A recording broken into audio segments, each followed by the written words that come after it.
kokatzen amaitu zutelako Arantzazuko basilikan.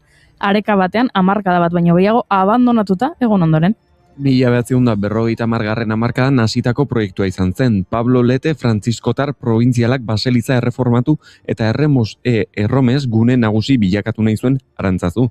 Horretarako garaiko artista ezberdinez baliatu nahi izan zuen.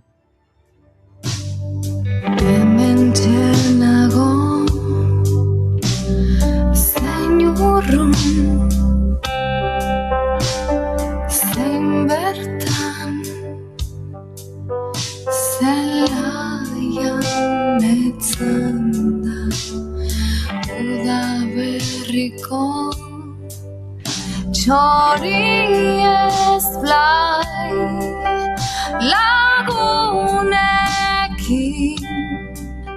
jolasean.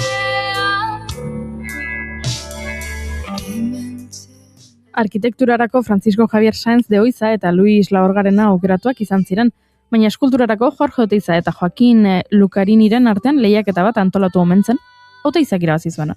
1952an Pablo Lete hil egin zen eta Elizaren sektore atzerakoienek proiektuari traba asko jarri zizkioten. Arte sakratuko batzorde batek Vatikanoko agintariei kontsulta egin zien eta horrek Oteizaren obra ezin zela arte erlijiosatzat jo esan zuen. 1954an obrak bertan behera utzi ziren eta Oteizaren apostoluak erdi landuak edo harri blokeetan errepide bazterrean geratu ziren utzita. 1978an proiektua berpiztu egin zen, Oteizak berriro lanari ekin zion eta 1979ko ekainaren 12tik 17 bitartean apostoluak Arantzazun jarri ziren. Hilabete batzuk geroago, urriaren 21ean, pietatea jarri zen fatxadaren goialdean. Crecí y el descaro lo aprendí por Barcelona. Perdí mi lengua en París, mi tiempo anhelé los hills en Milán. Jarrai ezagun eskultura gehiagorekin, askatasunaren estatua edo Statue of Liberty New York hiriko ikurretako bat gaurko egunez 1885ean iritsi zen hirira, Isere izeneko itsasontzian. Frantziako estatuak eginiko opari bat izan baitzan, Amerikako estatu batuetako independentzia aldarrikapenaren mendeurrena ospatzeko eta bi nazioen arteko adiskidetasun ikur gisa. Estatua Frederic Auguste Bartholdi frantziar eskultoreak egina da, eta barne egitura Alexandre Gustave Eiffel ingenieriak diseinatu omen zuen. Eugène Viollet de Cook arkitekto frantziarra arduratu zen estatua eraikitzeko erabilitako kofre xaflak aukeratzeaz. 1924ko urriaren 15ean estatu batuetako monumentu nazional izendatu zen eta 1984an UNESCOk gizateriaren ondare izendatu zuen. Yeah, I'm out at Brooklyn, now I'm down in Tribeca, right next to the Narrow, but I'll be hood forever, I'm the new Sinatra, and since I made it here, I can make it anywhere, yeah, they love me everywhere, I used to cop in Harlem, all of my Dominicanos right there up on Broadway, pulled me back to that McDonald's, took it to my stash spot, 560 State Street, catch me in the kitchen like a Simmons whipping pastry, cruising down A Street, off-white Lexus, driving so slow, but BK is from Texas, me, I'm out that Bed-Stuy, home of that boy Biggie, now I live on Billboard, and I brought my boys with me. Say what up to Tata, still sipping my top, sitting courtside, Knicks and Nets give me high five. Nigga, I be spiked out, I could trip a referee. Tell by my attitude that I most definitely from. Hey.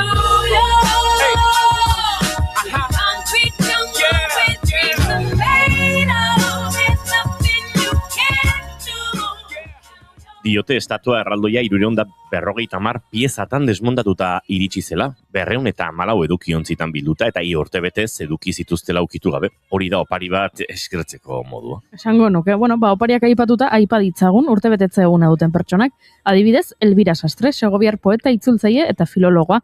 Lapsus Calami argitaletxearen eskutik 2013an 43 maneras de soltarse el pelo argitaratu zuen, Benjamin Pradoren hitzaurrearekin eta arrakasta izugarria izan zuen. Bere ibilbide poetikoari esker jaialdi eta ekitaldi literario garrantzitsuetan parte hartu ahal izan zuen. Hala nola Bogotako liburu azokan Inverso jaialdian eta Mexiko iria 2015ko nazioarteko poesia topaketan. Eta Olat Salvadorrek bere olerki bat hautatu zuen inspirazio gisa Eraman nazazu kanturako. Oe bakoitzean bazkat nire bihotza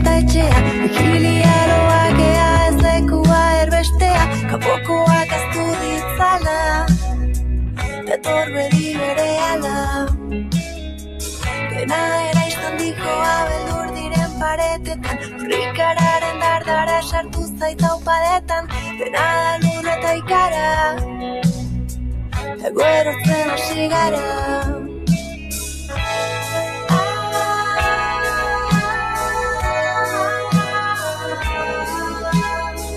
Dena da lurra eta ikara, eguerotzen hasi gara. Begira, gaurko egunez jaio zen baita ere Igor Fyodorovich Stravinsky San Petersburgon, musikagilea, piano jotzailea eta orkesta zuzendari handia eta polemikoa hori ere izan zen. Errusiaz gain, Suitz, Frantzia eta Ameriketako estatu batuak izan zituen bizileku. Stravinsky 20. mendeko musikagile eta artista garrantzitsuenetako bat izan zen, bai mendebaldean, bai bere jaioterrian. Time aldizkariak 20. mendeko pertsonarik garrantzitsuenetakotzat jo zuen. Polemikoa aipatu dugu, bereziki gora beratsua izan zelako udaberriaren sagaratzea bere obraren estrainaldia.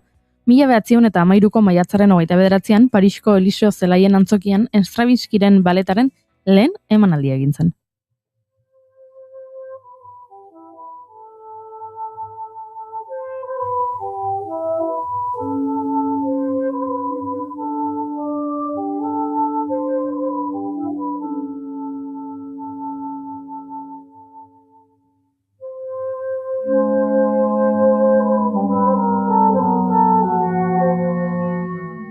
Polita ezta? Antzokira joan ziren hainbat pertsona ezagunen testigantzen arabera, lan iraultzaileak besolki patioan nolabaiteko zirrara eragin zuen eta oihuak, txistuak eta baita indarkeria ere.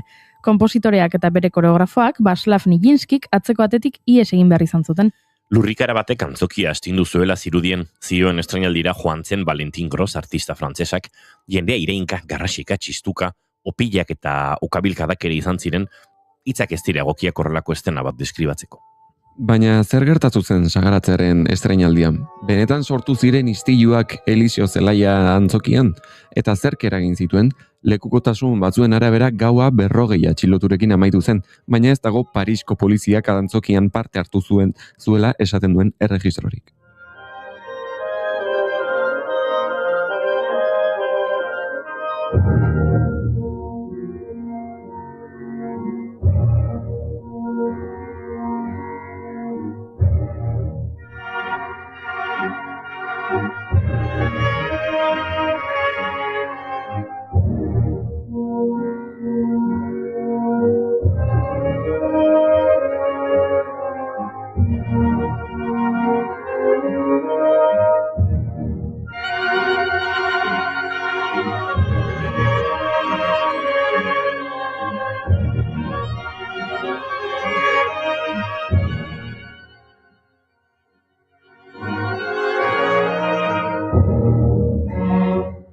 Jarrai ezagun musikarekin Philip Ryan ezagunagoa Philip Phil Chevron izenez, 1917ko ekainaren 17an jaio zen.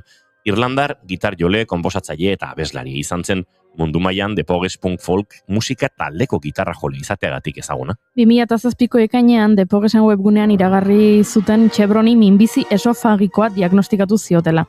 2008 urtearen hasieran ordea webguneak Chevron sendatu zela eta bere entzumena ia tratamendu mailara itzuli zela iragarri zuten. 2008ko martxoan, estatu batuetan zehar egindako birari ekin zion eta emanaldi bakoitzan Thousands Are Sailing abestu zuen. 2009ko Chevron minbiziari gabe zegoen. Hala ere, 2013ko maiatzean minbizia itzuli zela iragarri zuten eta Chevron gaixo terminala zela. Bere azken agerraldi publikoa Olimpia antzokian izan zen urte bereko abuztuan dirua biltzeko. Chevron 2013ko urriaren 8an hil zen Dublinen 56 urte zituela.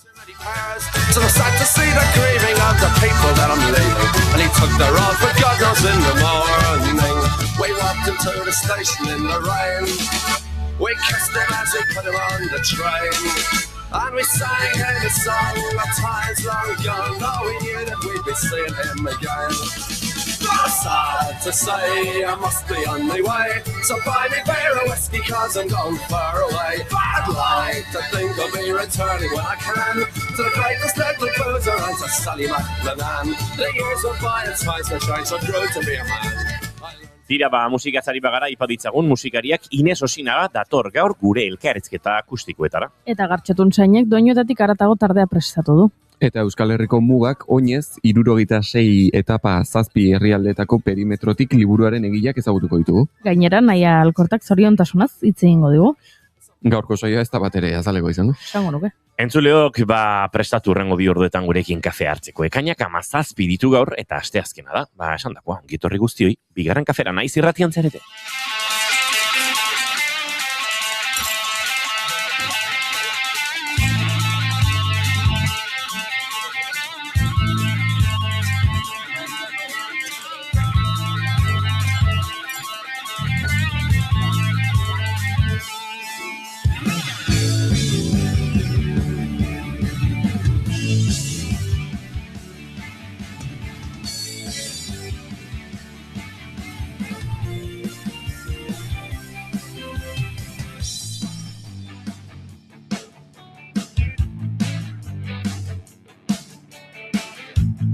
Zuekin entzuleok, Eneko Iturbe Otamendi, egunon. Egunon. Eta zuekin Goiuri ez eizarandia. Egunon. Izketan ari zeizuena, Iñigo Asensio Lurbide, gaur bigarren kafeak 1207 du, goizak 10 eta 18 minutu, ekainak 17, eta gu 3, Laister 4 eta aurrengo 2 orduetan, zuekin bat egiteko asmotan, ongitorri guztioi, naiz irratian zarete, bigarren kafean.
A mentir otra vez, subir aquí a decir que estoy bien y volver a empezar y volver a tropezar hasta que aprenda a caer.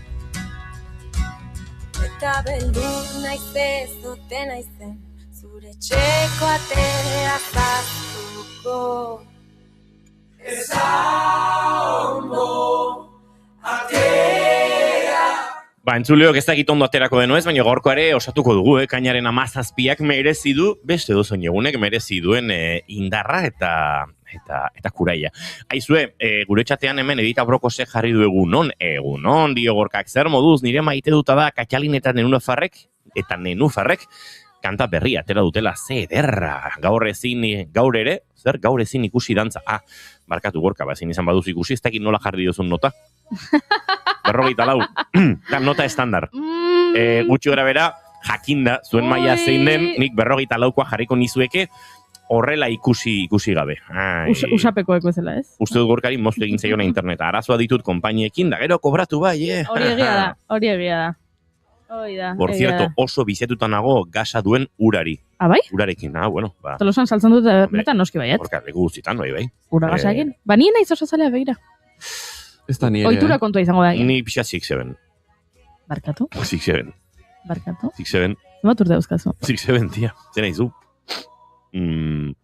Guaina ez funatu jazu, baina. A ber, jarraitu? Jarraitu? Zea pixkat NPC programa honetan ego jiri. Barkatu nahi egunon? Bro falta dala. Oraintxe, aura -100. Ja, baina, zuk bai ematen diazula Laura.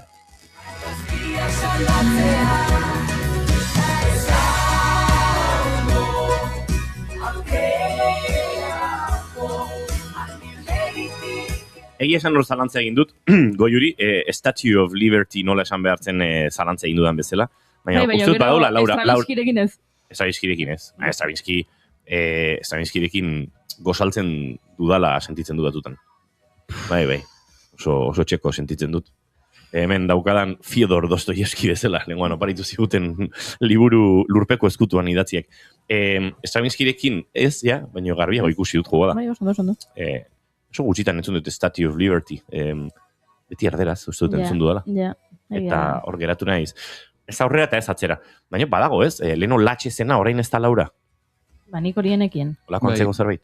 Bai, ez Laura da. zeneko. Auzolotxa da Laura orain. Ez dakit, bai, imaginatzez, bai. Laura? Bai. Zergatik Laura? Ja, ez da egit. Ba, Laura gaixoak. Ez? Laura izena dutenak?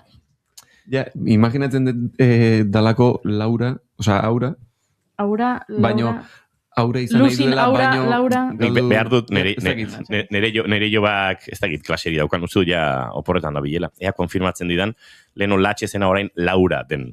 Eta esaldi batean kokatzen didan, porque zalantza daukat nik, Laura kontzeptuarekin.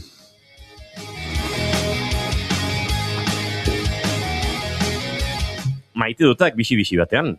Eneko itur bezena zure maite duta. Bombilak. Bombilak. Barkatu? Bai, ze, bueno, zugoen gaua iristen denean, bombilla batekin gauzak ikusi itzazkezu, Horlaxe da. eta hoi iritze zait, ikeharria. Wow. Ez da bakarrik gauzak ikusi, suteak ekidin ere. Ze lehen kandelekin ikusten zen gauetan. Baina suteak ere horrela pizten ziren. Buah, ari da neska bat egiten, Instagramen, horrela bideo sorta moduko bat, bidaiatu izan balu bezala inkisizio garaira, eta orduan esaten diote, bueno, zu sorgina zara eta beak esaten du, ez naiz sorgina, baino 2026tik nator. Eta orduan, dira antzerkitxo esketx moduko bat, ez? Eta orduan esaten dio jendeak, bueno, bale, orduan kontatu zer gertatzen den hemendik 2026ra. Kontatu adibidez, ze kontatzen den, ze gertatzen den 1700 urtean. Eta neska geratzen da, historia suspenditu nuen, eta 1700ean, eta orduan, dena dira, sketxak dira, karo, beti hitz egiten dugula, bidaiatuko bagenu denboran atzera edo horrela, ez? Jo, zuk dena dakizu etorkizuna ezagututa, bueno, ez? Baina berak esaten du, baina egiten ditu sketxak esan ez, jaske zindiet kontatu ez errez, eta orduan gero beste sketxa bat dago esaten duena, neska honen gana joaten dira, eta gaixorik dago, hile egingo zaigu, zer egingo dugu? Eta esaten du neskak, ibuprofeno bat eban, eta esaten diete, bueno, baina zer da ibuprofenoa, eta neskak, ja, klaro, eski hori ere ez duzute ezagutzen. Eta orduan, egia da, ondorioztatu dugula, nik ere, bidaiatuko banu, denboran atzera, ez dakitzen bagarren mendera, nire ezagutzak gaur egunga zero baliotxo izango litzakela. Bueno, behintzat, ibuprofeno batzuk eraman bazpare hori bai, baina nuke jakingo azaltzen, ez dakit. Edo, ezingo nieke lagundu auto bat sortzen. Ez dakit nola montatzen den kotxe bat. Noiz sortu zen ibuprofenoa? Ideiarik ez. 1961 batean. Osea, oso urrutira ze horrekin, Bai, Stewart Adams eta John Nicholson, Antonio Rivera Blancaforten laguntzarekin. Oso no. Zorionak, bikote. Egongo zen, seguraski, jakin nahi hemen dagoen, izenik historian utzi ez duen, baina ikerketan parte hartu zuen emakumeren bat. Ziur. Bai, ez nahi. Seguro. Maite dutekin bixi-bixi, bonbilak, goiuri? Begiranik atzo aipatu noen hemen usapeko kontu hau eta euskerako azterketan 0 atera duten ikasleen kontua, eta aritu ginen pixka bate komentatzen, eta bueno, azken orduetan ere, zer esana eman du, ze ikusi dut adibidez, Antxon Talleriak egin duela beste sketch bat, Spiderman-derrek ere egin du berea, eta bueno, horri iruzkinetan, bueno, ikasleek ere idatzi dute, eta atzo ez nuen esan, eta iruditu zitzaidan merezi zuela nabardura txikia egiteak eta dela, dena erru guztia ezin dugula ikasle hauengan jarri, azkenean 17-18 urteko ikasleak dira, eta mobilizatzen ari dira, eta izunik nahiago ikasle edo gazteri mobilizatua etxean geldirik dagoena baino, naiz eta ez dudan bat egiten beraien aldarrikapenarekin. Eta iruditzen zait, agian ari garela ikasle horiek asko egurtzen, atera dira elkarrizketatan, eta egia da gaizki egiten dutela euskeraz, baino hemen agian benetan edo pixkat gehiago behintzat egurtu beharko liratekela batetik irakasleak, eskola horretako irakasleak, ikasturte guztian zehar euskera nola eta zer modutan eta baloratu duten hori garrantzitsua delako, eta baita gurasoak ere, Euskal Herrian bizita, beraien seme-alabak A-ereduko eskola batean sartzeagatik, eta orduan euskeraren ezagutza mugatuagoa eskaintzagatik beraien seme-alabei. Nahi nizuke erosi, baina enago oso ados. ziur... Ez dute errurik ez gurasok eta ez irakasleak? Bai, baina oso ziur nago, ezagutzen dituelako bestelako ereduetan ere ari diren irakasle asko, erabat etxita, frustratuta, ikasleekin gauzak landu nahi, edo euskera landu nahi, eta bereziki euskerarekiko duten jarrerarekin, erabat etxita. Hori zalantzari gabe, baina hemen atera dira irakasleak esanez, beraien urtean zehar nota onak atera dituztela 0 atera duten ikasleek. Ja, hor uste dut badagoela gezur politiko bat. Bai, Ez dakit, baina bai ardura bat dago gezur politiko horretan Hori irakasleen aldetik, hori zalantzari gabe. Edo zentroaren, edo zuzendaritzaren aldetik, edo dana dakoa, agian irakasle horiek ere, zuzendaritzak esaten die, hau eta beste. Baina horixe, nabardura txiki hori atzoko maite dutari gaitzeko. Hori da nere maite duta. Nahiaren kamisita nun saltzen den galdetzen dute hemendik. Nun lor daiteken. Bengoarenak dira. Bengoarenak. Zagartzen du, etxerako? Alderantziz daukat, etxerako modukoa. Etxerako modukoa. Alako xea zala naia. Batzutan bai, bestetan ez. Ez? Zein da zure maite duta, etxerako modukoa den nahian kortaren maite duta? Maite ditut, maite dutak. Iruditzen zait goizak astea zerbait polita gogoratzen eta altu esaten garrantzitsua dela gaur egun. Nik maite dut jarrera. Jarrera, ona, atzo mai Gorostiagari esan nion, baina guk proposatu genuen piragua plan bat egitea, Kayak Basque Countryko lagunen piragua mordoa lapurtu genuen Hondarribian, joan ginen itsasora, ederki ibili ginen, batzuk lehenengo aldiz, Lander Kornago olatu batek iaia irentzi zuen eta arroken kontra galdu genuen, baina, azkenean moldatu genuen, baina maite ditut jarrera horiek, non zuk diozun, venga, plano egingo dugu eta mai Gorostiagaren erantzuna da, bale, nik prestatuko ditut bi kazuela marmitako guztientzat bat afaltzeko eta afaldu genuen, antxe Guadalupe ondoko merenderoan, pare bat foko eraman genituen hemendik, eta batzuk beranduago iritsi ginen, piragua guztia jasotzen aritu ginelako, nahia tartean zen, eta iristen ari ginela, komentatu genuen, bazirudiela horrelako zine kostumbristaren estena gautiar eder bat, mantelak ere hola kuadro gorri eta txuridunak, eta antxe denak zai fokoak, bastante momentu guapoa, baina nire maite duta, mai Gorostiaga poz hori, baduelako jarrera bat beti aurrera, eta kontatzen zidan, behin berizebak esan ziola, egingo duzu hau mai, niola saie bestela beste norbaitek egingo du, eta berak txigia zenen uste zuela, norbaitek egingo badu, ez dut nik egingo. Urteekin ikasi zuela hor trampa pixkat bat zegoela, eta batzutan gauzak egitea eta zuizatea egiten duena gauza ederra dela. Hausen ere maite dut. Goizeko 10:00 entzuleok, bagoaz aurrera eduki mordo daukago gaur, zuekin elkar banatzeko eta.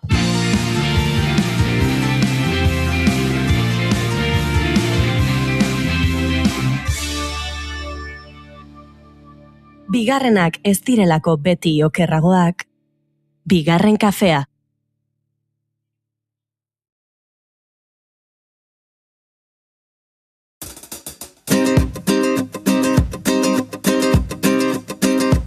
Mata más gente el tabaco que los aviones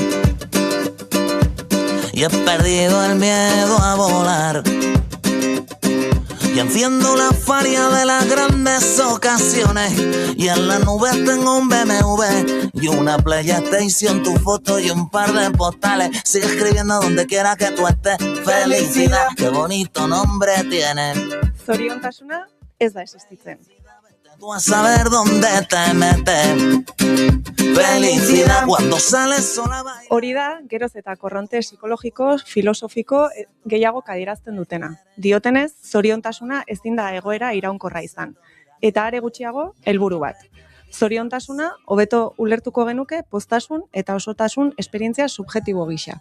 Dugun bizitzarekin aseta sentitzea, eskertuta sentitzearekin edo gabeziak gainditzearekin. Erreza balitz bezala. Aliz, diotenez, tristura bai. Tristura izan daiteke oinarrizko emozioa, iraunkorra eta sakona. Felicidad, qué bonito nombre tienes. Mr. Wonderfulen eta amezu hiperpositiboen garaian, Laura Berlanten optimismo krudela ekarri nahi dut mai gainera. Ezinezkoak diren estandarrak ezartzen zaizkigu, eta horiek lortzeko desiratik heltzen gara, mina ematen duten bizitzak nahi izatera. Eta bizitzera. Beharrezko alda ezartzen diguten zoriontasuna izateko baldintza guztiak. Zoriontsu izan nahi baduzu, medita ezazu goizero 15 minutuz. Eta aldela, terraza eguzkitsu batean biluzik. Meditazioa nahikoa ez bada, egizu kirola, goiz eta gau. Noski, kirola eta meditazioa ez dira nahikoa izango ez baduzu osasuntsu jaten.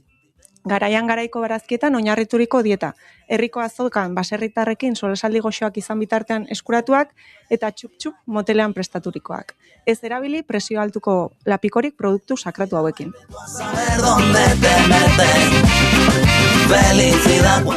Zoriontsu zaraia da? Ez ala? Ba, zure errua. Y toma 2 copas de más y se te olvida, ay mi felicidad, qué bonito nombre. Ez duzu nahikoa denbora igaro lagunekin dituzun binkulo sakratuak zaintzen. Alkoholik gabeko eta elkarrizketa sakon eta asistentzialiez beteriko afari vegano batean, eta gainera ez duzu irakurri unean uneko guruaren zoriontsu izateko gakoen liburua. Zer uste duzu? Zoriontsu izatea merezi duzula? Nola? Ez duzula denborarik? Gaizki antolatuko zarelako da. Lanera joateak itotzen zaituela? Ba, aldatu lana. Ez duzu merezi diruagatik zure denbora maitatua sentitzen etzaren toki edo estresa sortzen dizun lanpostu batean igarotzerik. Ez egin hori zure buruari. Estresa zure erantzunkizuna. Zurea bakarrik entzun? Ara, eta gainera begizuloak dituzula? Aizu, ba ez baduzu nahiko lorik egiten, nola nahi duzu zoriontsu izatea. Eta zer duzu esku artean, pantaila bat? Ez, horrek energia xorgatzen dizu eta melatoninaren zikloak aldetzen du. Abduzituta zaude zoriontasuna lortzeko horriak irensten. Ikusten, ez zara zoriontsu zure erruz. Del tinto y del Prozac, pura felicidad, pura felicidad. Aizu, eta ez bururatu ikasteari uzterik. Jakintzak ez du mugarik eta ezin zara mediokrea izan. Denetik jakin behar duzu, maila altuan eta eztabaidatzeko gaitasuna izan. Ez bururatu elkarrezketa batean zure iritzia inposatu gabe geratzerik. Ea norbaitek tontotzat joko zaituen. Hobe, hitz egin eta tuntuna zarela argi utzi, isilik geratu eta zalantza sortzea baino, ez? Pura felicidad, pura felicidad, pura felicidad, pura felicidad.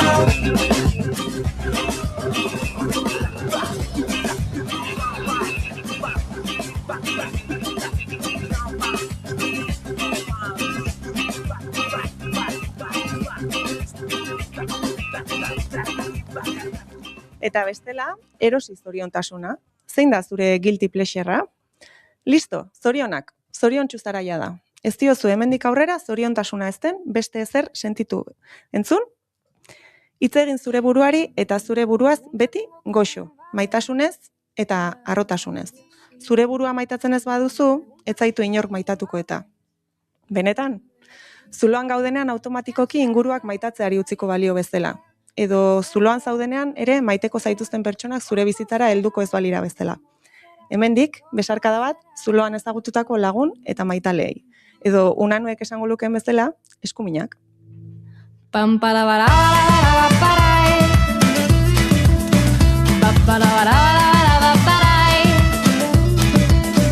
Tengo una pregunta, tengo que me invade la curiosidad. Nik behintzat ez diot beti goxo hitz egiten nire buruari. Esango dut nuke, ia inoiz ez dudala esaten, jo naia ze ongi ari zaren, ze argia, ze burutsua zaren, aldiz, joder naia, azean kasartzea, ez zenuen hori esan behar, egin duzun hori soberaz zegoen, gauzak egiteko 2567 modu hobe zenituen eta beti bezala gaizki egin duzu. Hori, etengabe. Eta uste dut gutxi batzuek maiten nautela. Eta akaso norbaitek asko? Itxaron, agian hau ere ez nuen esan behar. Agian minduta sentitu da inor hori entzutean. Barkatu, barkatu benetan ez nuen esan behar. Ez nuen pentsatu behar, ez nuen etorri behar ere. Zer egiten dut nik mikro baten aurrean? Zergatik usten dira hitz egiten hemen? ¿Dónde irá la felicidad? ¿Qué buscará y qué buscará la felicidad? Huele a Mierda, itolarria berriro. Ez dut honetarako ere balio. Itxaron, baina zertarako balio dut ba. Naia, gogoratu, esateko duzuna garrantzitsua da. Zilegitasun osoa duzu mikroaren aurrean egoteko. Zure mezuak iristen dira. Ez duzula hemen behar, egon nun behar, isildu ja?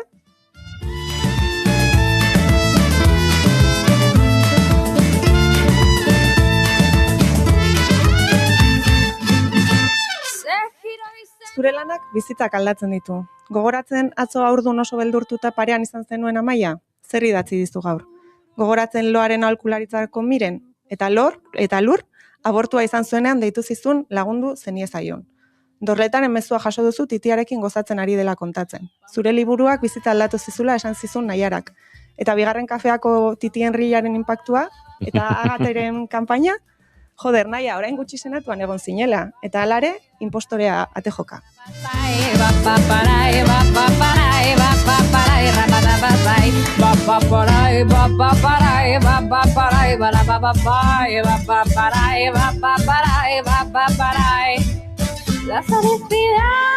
Zoriontasunaren barne etxai garrantzitsuena. Impostorearen sindromea. Nahikoa ez garela behin eta berriro errepikatzen digun barne ahotsa. Autoexigentziarekin dantza egin ohi du eta zoriontasunaren printzak tirokatzen ditu kupidari gabe. Nahiko luke kupidok eraginkortasun hori izan. Ez duzu nahikoa ondo egin, ez zara nahikoa garrantzitsua, ez zara behar beste egiten ari, ez duzu merezi. Eta zoriontsu izateko eskubidea ere ukatzen digu buruari azkenean. Impostorea garaiei berriz. Argituaz batera, badator ilargia. Gaur ez du irabaziko. Eta filosofo eta psikologo korronte berri hoiekin ados ez nagoela esango dut horrelaxe, filtrori gabe. Ze zoriontsu naiz aizue. Eta badira hilabete batzuk hori sentitzen dudala. Eta pentsa, izugarri kostatzen ari zaidala zoriontasuna bera ere barneratzea. Gauza txar eta drama pila bat gertatzen zaizkit, eta hala ere, bihotza beteta sentitzen naiz. Nire burua maitatzen ikasten, nire baitara itzultzen, ziurrenik ni izaten lehen aldiz. Eta ze zaila hori, zoriontsu izatea ere zaila da, izue. Gaizki sentitzen naiz egoera askotan mundua dagoen bezala egonda eta dudan motxila erraldoia izan da ere pozik nagoelako. Batzuetan, zoratuta nagoela pentsatzeraino. Irria aurregian zintzilikatzeko oiue. Ez dut uste zoriontasuna hautatu daitekenik, eta ez dut uste nik merezi dudanik ere. Baina nire buruari, harrika aritzeari apur bat utzi eta inpostoreari joateko eskatzen saiatzen nabil azken aldian. Eta denboraldia amaitu aurretik gehiago ezagutu nazazuen ongi egiten dituan gauza batzuk zerrendatzen saiatu naiz. Hanka sartzean, gehienetan konturatu eta konpontzen saiatzen naiz. Dena ematen dut. Dena aukeratzen dut eta ez dakit gauzak erdizka egiten. Oso ona naiz, gauzak beste prisma batzuetatik ikusten, haratago joaten. Amatalde eta itzalietan lortzen dut bertaratu direnen eguna hobetzea. Ona naiz, aurrak ezten eta zaintzen, edo hori ematen du behintzat. Heldu funtzionala izaten ikasten ari naiz. Telefonoz hitz egiten dut, jada, pentsa. Lasaina zoragarriak egiten ditut, maite ditudanentzat, podcast guaiak egiten dakit, hazi egiten naiz hitz egiteko askatasuna daukadanean, autonomo on bezala azkar ikasten dut eta lan mota askotarako gai naiz, testu onak idazten ditut eta gorputza jartzen dut defendatzeko, eta antza, orain, badakit zoriontsu izaten ere. Etxerako modukoa, zalantzari gabe. Zuek ere zoriontsu izan zaitezten errezeta magikorik ez daukat, baina esango nuke, entzun dugun abestiak esaten duen bezala, egunero bizitzari minutu batez eskerrona adierazteak laguntzen duela, edo hemen egiten duzuen bezala, eguneroko maite dutek ere. Ze benetan, zoriontsu izateko beharko genukena da, kapitalismoa eta heteropatriarkatua suntsitzea, baina hori zailxiago dago gaur. Eta bestela, Jakin Beik 81an proposatu zuen bezala, temporari autonomous zone guneak sor ditzakegu. Instituzionalizatuak ez daitezken espazioak eta uneak dira, non munduaren ohiko ordena apurtzen den, naiz eta une motzak izan. Bizitzeko eta harremantzeko bestelako moduak posible diren espazioak, errealak eta gaur gertatzen direnak, ez etorkizuneko utopiak. Desira eta irudimenaren arteko matxinadak dira, sisteman arrakala sakonak, aske izateko espazioak, bigarren kafeak. So I'll close my eyes, look behind, moving on. Antza, diruak ez omen du zoriontasuna ematen, baina nik benetan uste dut asko laguntzen duela. Eta autonomo prekarioa naizenez, peloteo eta goxatze honen ostean, udarako kontratazioak DM bidez, edo baita telefonoz ere, pentsa. Eskerrik asko. Smile again, smile. Esango dut, eskerrik asko zuri, Naia Alkortalez garai, eta zindagizuet entzuleok, eta kontratazio arduradunek, Naiak telefonoz funtzionatzen duela, azken aldian, justu. Nik bigarren kafean kolaboratzen hasi zenean, topatu nuen hor, nik telefonoz, arazoak, azaroak. Mezu batekin konpondu daitekena, mezu batekin konpontzen. Batzutan dei batekin konpondu daitekena, ezin da Mezu batekin 27 mezuekin kakapia du. Hori egia da. Moving on. Entzuleok batxean garagu Home Again Michael Kiwanukaren kantuenekin egingo ditugu urrengo 2 minutuak eta gure urrengo gonbidatuak aurkeztuko dizkizuegu segituan. Then I feel no fear. Then I feel no way. My paths will be made straight.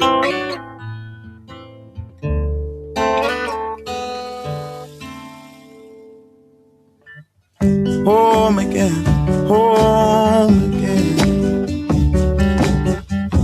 One day I know I feel home again.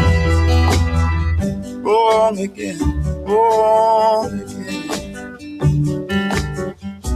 One day I know I feel strong again. I lift my head.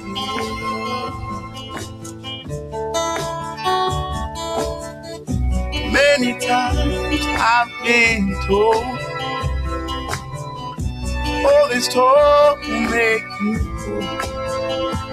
So I'll close my eyes, look behind, moving on, moving on. So I'll close my eyes, look behind, moving on.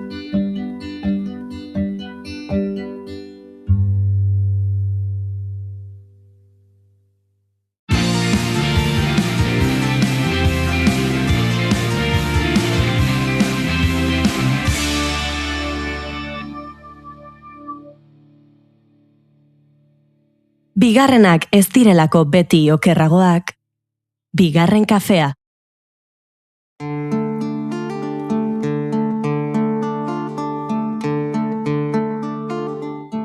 Maite ditut maite, gure bazterrak lambroak, izkutatzen dizkitanean. Maite ditut maite, gure bazterrak lambroak, izkutatzen dizkitanean. Euskal Herria ezagutzen dugula esaten dugu askotan. Ezagunak egiten zaizkigu kostaldeko herriak, mendirik altuenak edo gure inguruko txokoak. Baina zenbateraino ezagutzen ditugu benetan gure herriaren mugak. Zer aurkituko genuke Euskal Herriari bira oso bat emango bagenio. Oinez, itsasertzetik mendietara, ibarretik lautadaitara. Ikusten. Galera horri erantzuten saiatu dira Euskal Herriko mugak oinez 76 eta 7 herrialdeetako perimetrotik liburuaren egileak. Goierriko mendizale veteranoen taldeko kideak. Izenburuak berak iradokitzen duen bezala, Euskal Herriko muga jarraituz osatutako ibilbidea proposatzen du. 76 etapa 7 herrialde eta 100 kilometro bidaia. Baina ez da soilik mendigida bat. Paisaia historikoa, kultura eta herriz herri aurkitutako historiak ere biltzen ditu. Lambroak izkutatzen dizkitanean, zer izkutatzen duen ez ditanean ikusten. Liburuaren atzean urte askotako lana dago. Etapaz etapa Euskal Herriaren perimetroa osatzen joan dira. Gure herriaren profil berezi hori marraztuz. Horren amaitza da irakurlearen esku dagoen lan hau. Euskal Herria beste begi batzuekin ezagutzeko gonbidapena. Duela aste gutxi aurkeztu zuten liburua Ordizian, eta gaur hemen ditugu proiektuaren egietako batzuk. Juanjo Musika, Marisa Galdeano eta Josiam Nielsausti. Egunon eta ongi etorri bigarren kafeira irukote. Egunon. Bueno, Azteko zorionak liburuaren aurkezpenarengatik, gainera hiruan izan zen Ordiziko antzokian. Bertan egon zineten gainera taldearen hasieratik gaur arteko mendizale veteranoak.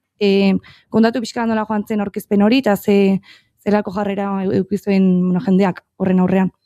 Beno, lehenengo esatea Goierriko mendizale veteranoak hasi zela osatzen edo 2009 urtean.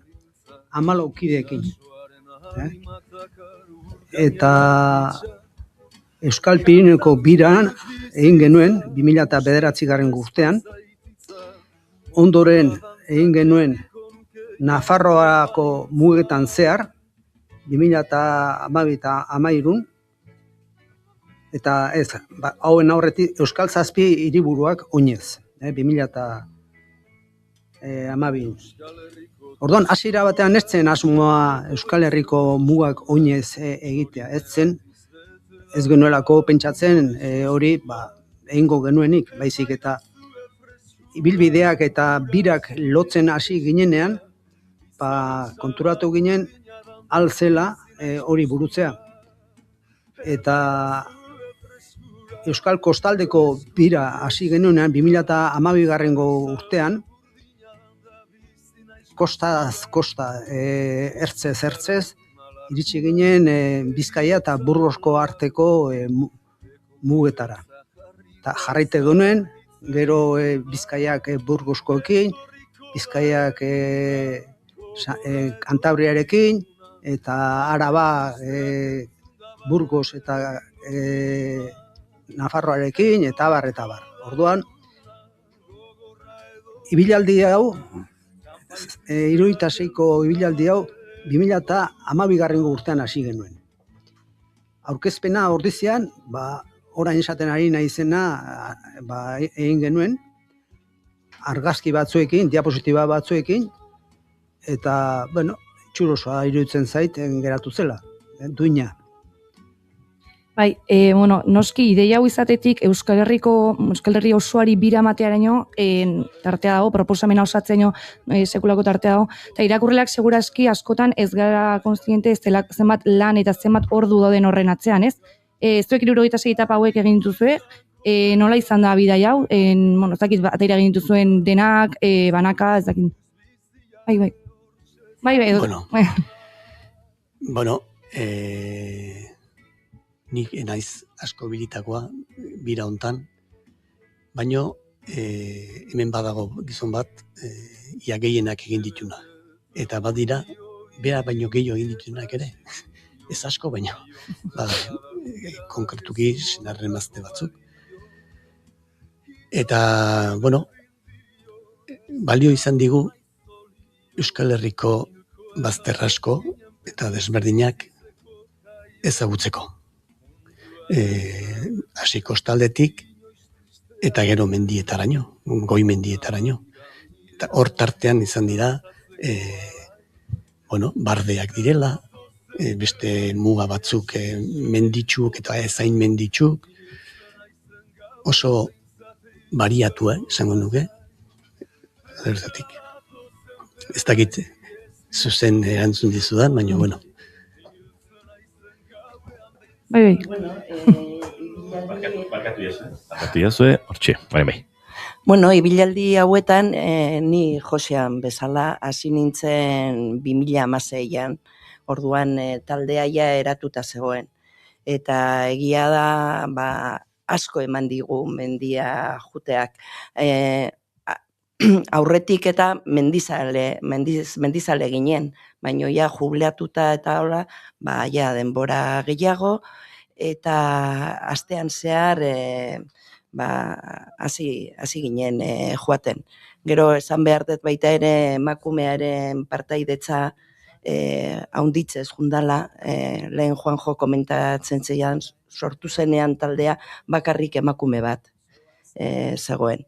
Eta, gaur egun taldean mendizale gehiago gaude 120 edo horren ingurun, eta emakumeek 35 edo zean ingurun. Eta, bai, asko ikasi dugu, giro honean ibiltzen gea, eta badaude ibilaldi batzuk gogorragoak direla besteak baino aldez aurretik informazioa jasotzen dugu. Norberaren prestakuntza fisikoaren arabera, jakiteko prest gauden edo ez, markatutako ibilaldian egiteko.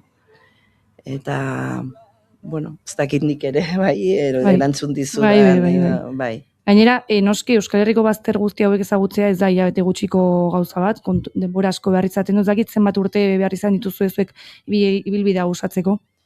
6 urte. 2012tik 2018ra. Gure plangintza, antolamendua zen eta da, astean behin irtetzea, eguraldia lagun balin badugu. Asteazkena edo osteguna aukeratzen dugu, eguraldian arabera, eta irtera hori antolatzen dugu. Orduan, hor liburuan agertzen den bezala, 76 etapa dira, guztira 1379 kilometro, eta esan dezakegu, luzera hau egin dugula balizatutako edo markatutako bideetatik. Honek esan nahi du, gaur egun agian bide bat edo beste edo galduta egongo dela sastratkengantik edo balizak beste modu batera edo beste leku batera eraman dituztelako.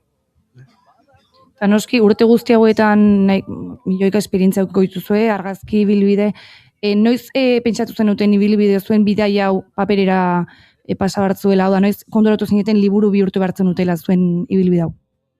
Jarri ginen harremanetan Sua argitaletxearekin 2023 urtean. Eta 3 urte pasatu dira gauzatu arte.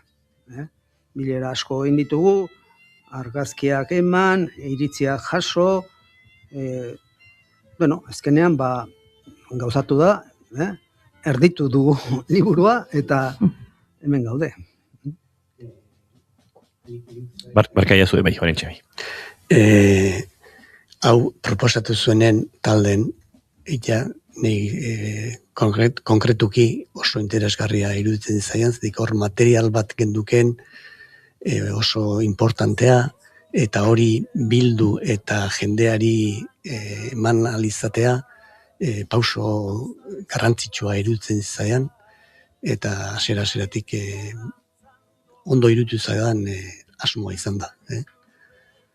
Gainera, aipatu duzun bezala bantxe, milioika eta milioika kilometro dira, asko dira, eta gainera, paisaia ezberdina daude, probintzia ezberdinak, zein da gehien harritu zaituzten paisaia edo txokoa, agian galdera zai izan daiteke toki asko delako.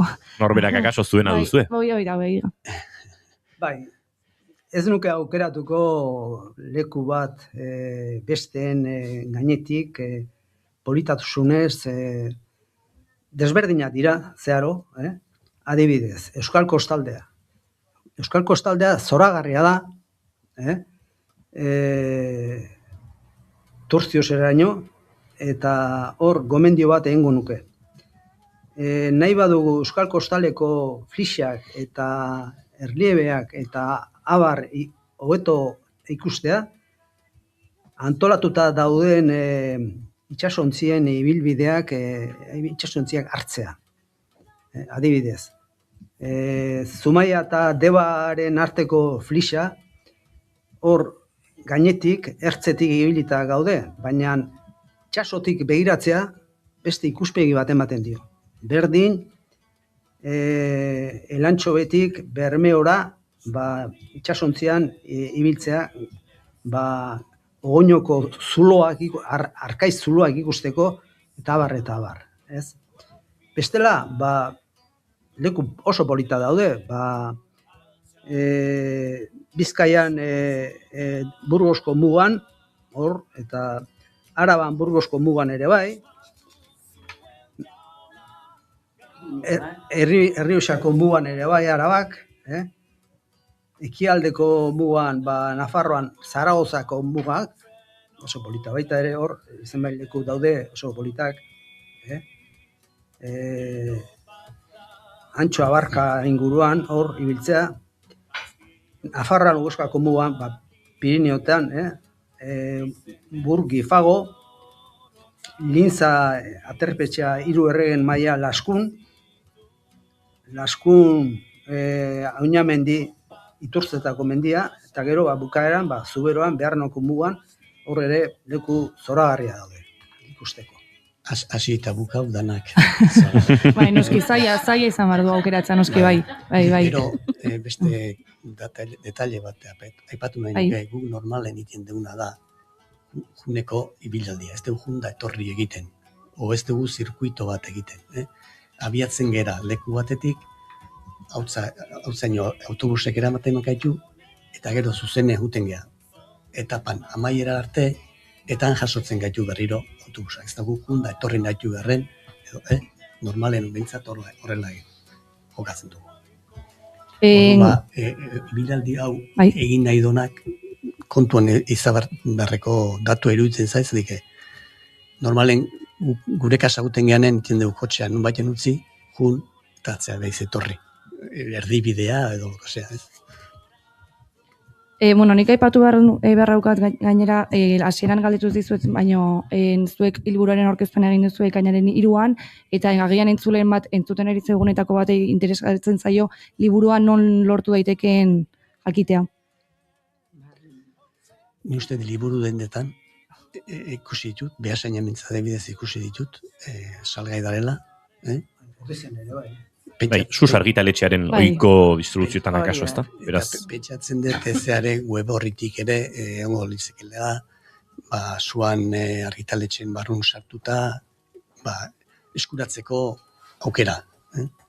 Gainera, askotan gertatzen zaigu ez, pentsatzen dugula gure inguruneko paisaia guztiak edo ezagutzen ditugula, eta askotan urrutira joan barra daukagula, ezakit, paisaia berri o paisaia ikusgarrien bila, baina noskizuek Euskal Herriko mugak zeharkatzen, deskubrituko zen dituzke ere txoko berri asko. Zer ikasi duzue gure herriari buruz, honako proiektu honekin? Geografia aparte, historia ere bai, zenen ibilaldi bakoitz egin baino lehen,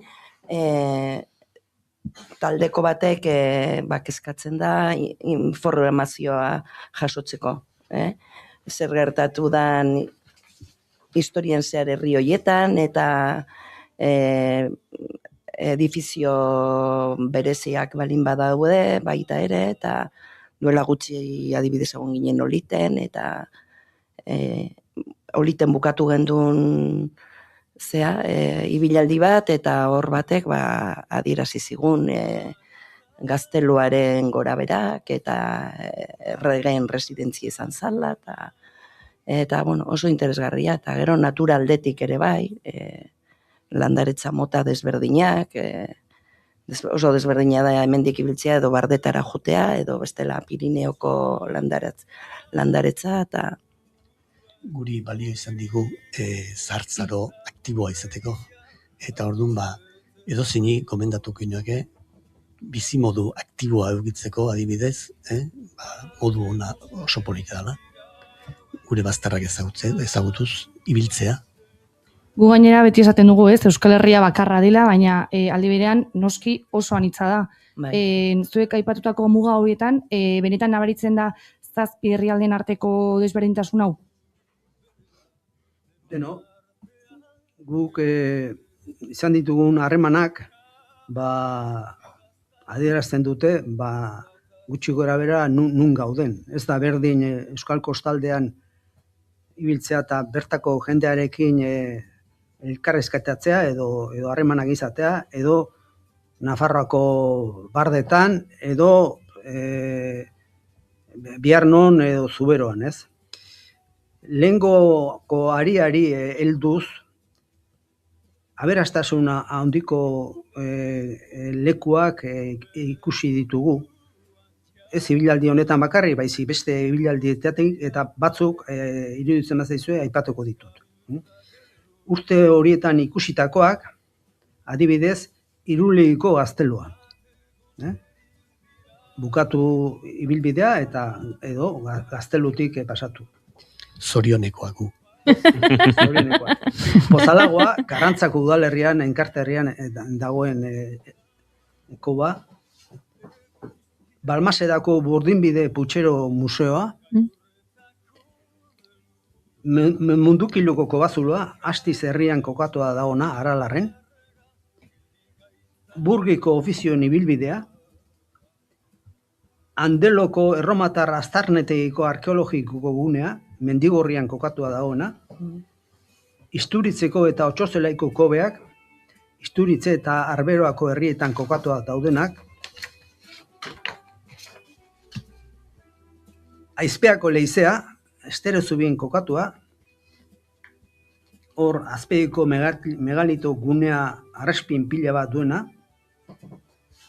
Arpeko zainduak hobea, Bidarraiko Zelaiburu mendian kokatua, Arrusia baserriaren inguruan, eta legenda dio galdutako artzain neska baten gorputza bihurtu zena estalaktita edo, eta oraindik ere zenbait jende degozioa duenak ekzema edo dutenek joaten omen dira.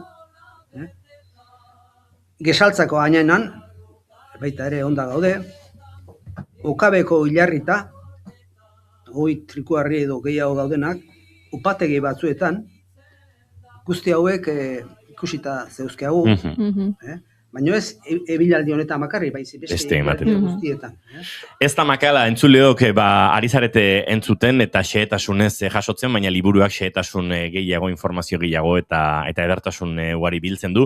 Euskal Herriko mugak oinez 76 etapa, 7 herrialdeetako perimetrotik, liburuaren egileak Juanjo Musika, Marisa Galdeano eta Josean Insausti gurekin izan ditugu gaur bigarren kafean. Hirukote mila esker gaur gurera hurbiltzeagatik eta esandakoa, bigarren kafe bat topatzeko aitzakia izango du, naiz eta mendipuntan edo gure herriaren ertzen batean baldin badere. Mila esker hirukote. Eskerrik asko.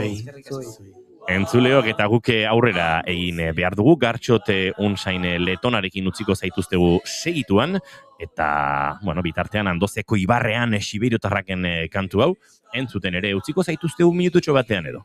Izan libro etxian, arbasuen luretan, beste nere espetian, da mürik mentez mente, Emiliri galtzetan, atzo egunden bezala, ara nuen menpean.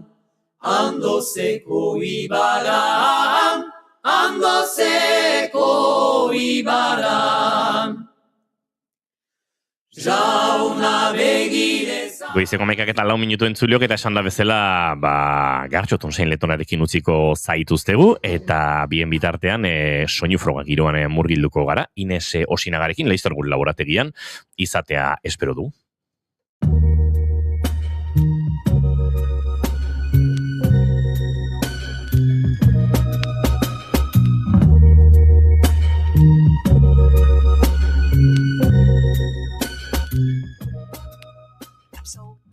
Ongi etorri entzule doinuetatik haratago saioaren atal berri honetara. Badakizue, astero hemen biltzen garela abesti berri batzuk ezagutu eta gure belarriak goxatzeko.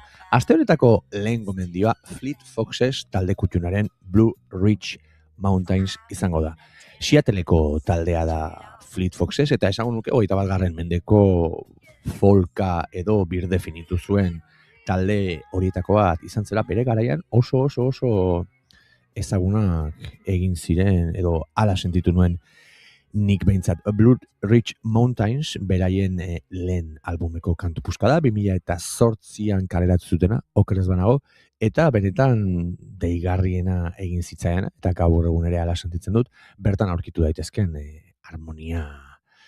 ahots harmonia horiek dira, eta benetan beste norabaitera eramaten zaituen soinu akustiko hori, ez da, Blue Ridge Mountains hauek, okerez banago, estatu batuetan dauden mendi batzu dira, edo mendilerro bat da, eta orduan oso paisaiak edo natura inguruak iradokitzen dituen musika dela esango nuke. Kompositorea Robin Peck da, kantaria ere bai, eta benetan kantu honek gelditu, ingurura begiratu eta lasai arnaz hartzeko gonbita luzatzen digula iruditzen zait. Beraz, hemen duzue Fleet Foxesen Blue Ridge Mountains kantua.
I heard that you missed your connecting flight to the Blue Ridge Mountain over near Tennessee.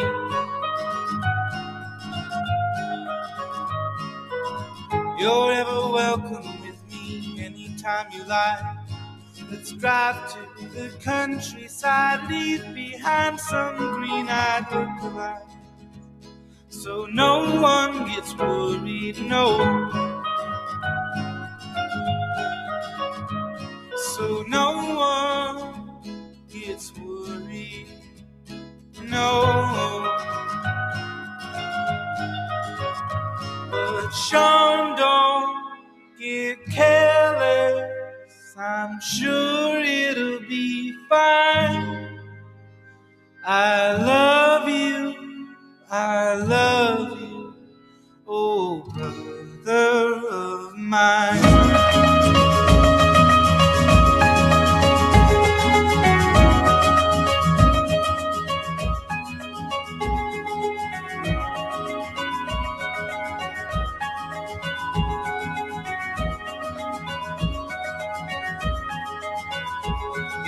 Quivering forest, where the shivering dog rests, our good grandfather built a wooden nest, and the river got frozen,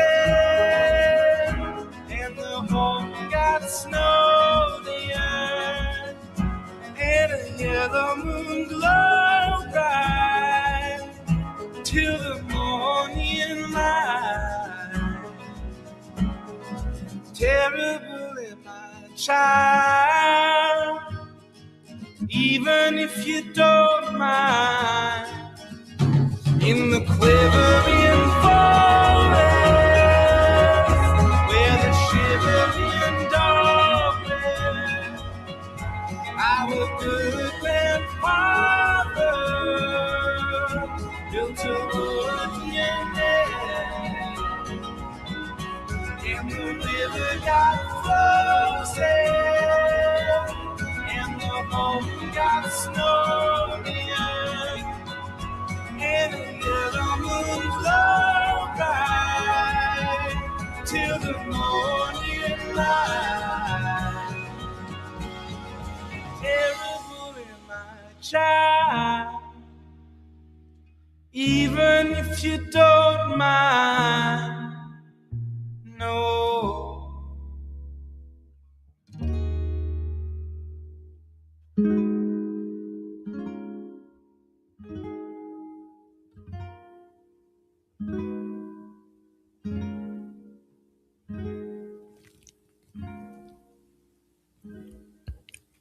Hortxe entzun dugu Fleet Foxes taldearen Blue Ridge Mountains kantu puska. Seattleen jarraituko dugu, izan ere, aste honetako bigarren gomendioa Band of Horses taldearen The Funeral kantua izango da. Aspaldi ez nuela kantua entzuten, eta lehengoan ez ustean entzun nuen bertsio akustikoa, eta izugarri gustatu zitzaidan Ben Bridwellen taldeak egindako kantu honen autobertsioa. Oso kantu ezaguna da, ziurrenik hasierako nota horiek entzunda askok ezagutuko duzu, izan ere 2000 hamarkadako kantu ezagunetariko bat izan zen. Gainera, esango nuke melankolia puntu bat baduela, baina era berean intentsitatea ere bai, eta gitarrak oso bereziak direla iruditzen zait. Gainera, kantuak nola ez, denboraren igarotzaren inguruko hausnarketak egiten ditu, eta bizitzan hartzen ditugun erabakien inguruan aritzen da, eta orduan, ez dakit, kantua bentzuten dudanean, nostalgiaz atzera begiratzeko nahia sentitzen dut. Klasiko modernoa da, hori ere aipatuko dizuet, okerrez banago pelikula askotan ageri da kantu hau, bere karga emozionalagatik, pentsatu nahi dut. Beraz, ezagutzen ez duenarentzat, iruditzen zaite harribitxi bat izango dela. Hementxe duzue, aste honetako bigarren gomendioa, esan bezala, Band of Horsesen The Funeral.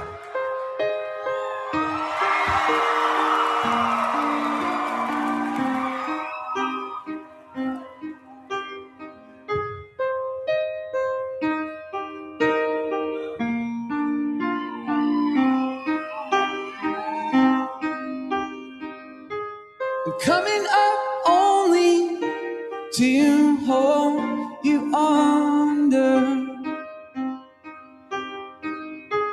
I'm coming up only to show you wrong. But do you know you is hard and we wonder. Do you know you are wrong? We won't.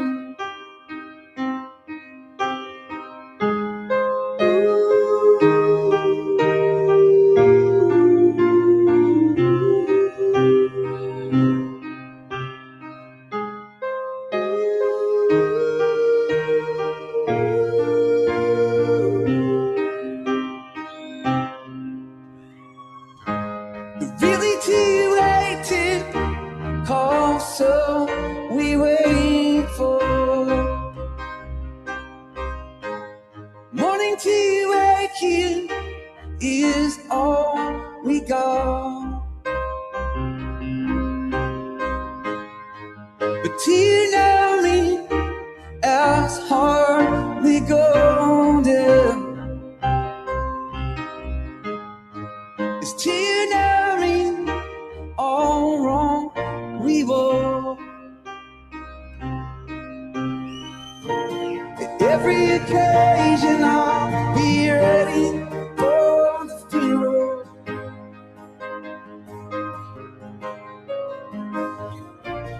Every occasion once more, it's called the funeral.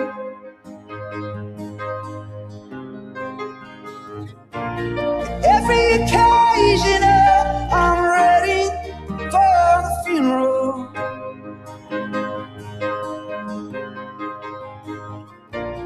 Every occasion 1 billion day funeral.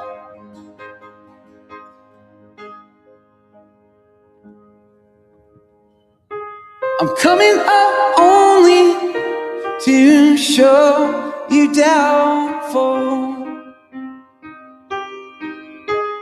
Coming up only to show you wrong.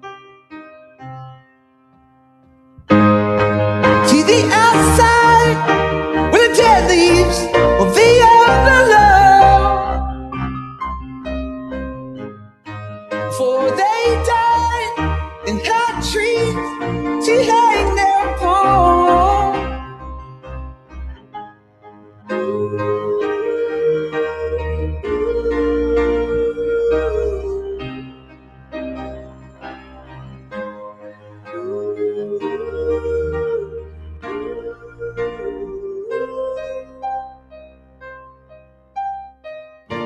At every occasion I'll be ready for the funeral.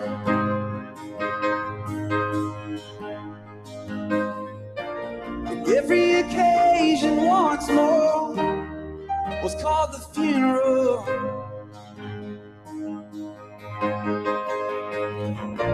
At every occasion I'm ready for the funeral.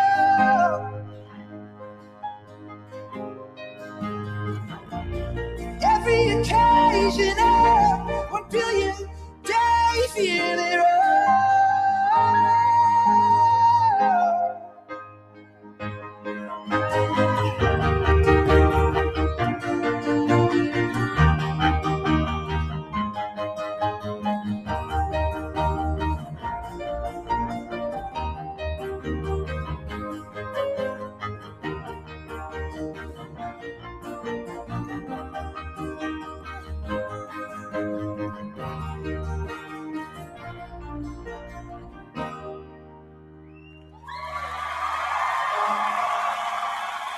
Thanks, guys.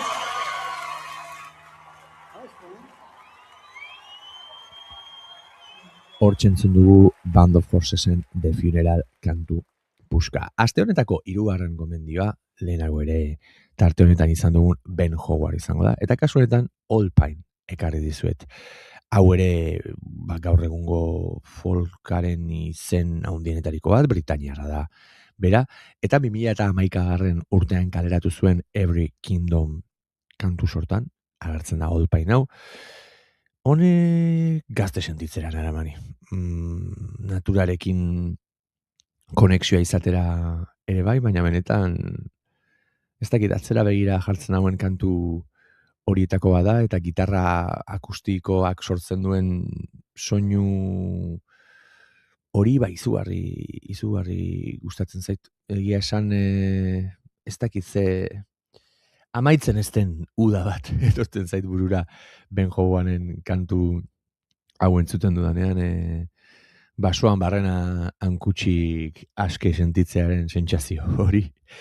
Eta baina era berean barrura begira jartzen hau eta halako espiritu edo abentura zale bat sortzen du niregan. Oso kantu kutxuna dut, ezagun hau ere bai, eta ezagutzen ez duenarentzat, gaurkoan ekarri izan dizuet, harribitxi hau, Ben Hogarren Old Pine, hementxe duzue.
Toes, coats and sleeping bags. I come to know that memories were the best things you ever had. The summer shorn, beat down on bonehead back, so far from home where the ocean stood, down dust and pine cone tracks.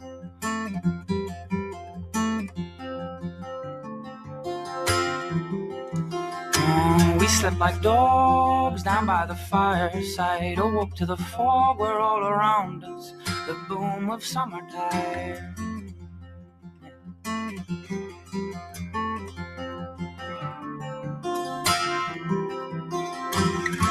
We stood steady as the stars in the woods, so happy-hearted in the warmth rang true inside these bones.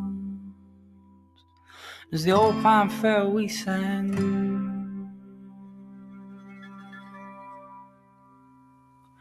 just to bless the morning.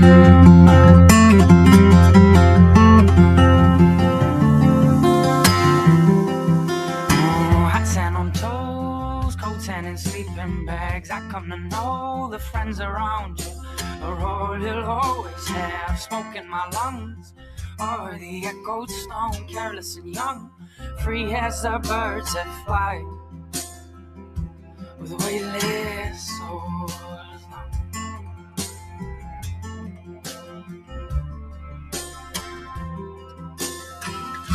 We stood steady as the stars in the woods, so happy-hearted in the warmth rang true inside these bones. We stood steady as the stars in the woods, so happy-hearted in the warmth rang true inside these bones. As the old pine fell, we sang,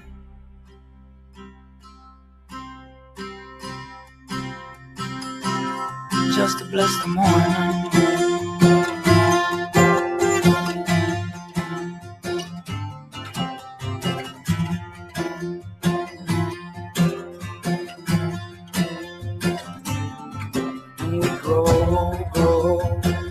as the morning, here we grow, grow. Old as steel, how we grow, grow. Happy as a new dawn, we grow, grow. Old as steel, how we grow, grow. Steady as the flowers, here we grow, grow. Old as steel, how we grow, grow. Happy as a new dawn, we grow, grow. Old as steel.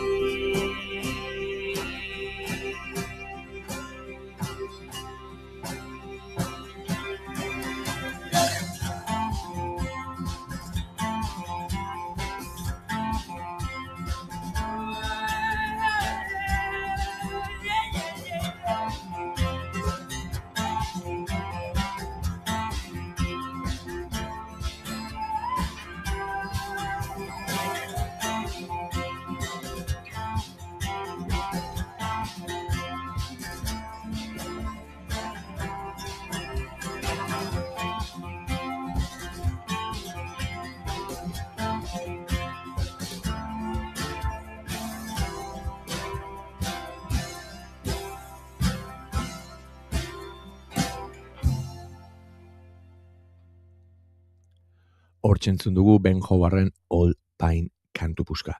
Aste honetako azken gomendioa Eddie Vedderren Society izango da. Izan ere, urte asko eta gero, aste honetan berriz ikusi dut Into the Wild filma. Ezagutzen ez duenarentzat, bertan Chris McCandlessek egin zuen bidaia erakusten da, film horretan, eta nola Alaskara egin zuen bidaia horretan, bidean bizitako abentura ugari. Eddie Vedder, Pearl Jameko kantariak egin zion soinu banda film honi, eta filma oso ezaguna egin zen, eta soinu banda ere bai, soinu banda izugarria da. Oso lan borobila egin zuen Eddie Vedderrek, eta kantu guztiak gustatzen zaizkit, baina egia da, gaur ekarri dizuetan Society honek baduela pelikula horren espiritua laburtzeko gaitasun berezi bat, ez da? Bertan, kontsumismo atzean utzi eta bizitza sinpleago baten bila doan pertsona baten historioa kontatzen zaigu, eta kasu honetan, kantuan instrumentazio oso xumearekin eta mezu zuzen batekin, gizartea eta gizakiaren artean dagoen harreman hori ezbaian jartzen da, ez da? Izugarrizko kantua da, inoiz ez naiz nekatu kantu honetaz, eta, inspiratu nago aste honetan. Beraz, gaurkoan, laugarren gomendio gisa, asteari amaiera emateko ekarri nahi izan dizuet. Hementxe duzu beraz, Eddie Vedderren Society kantua. Eta zu entzule, hurrengo astean entzungo dugu elkar, bitartean, zaindu zaitez, eta ondo segi, aio, aio.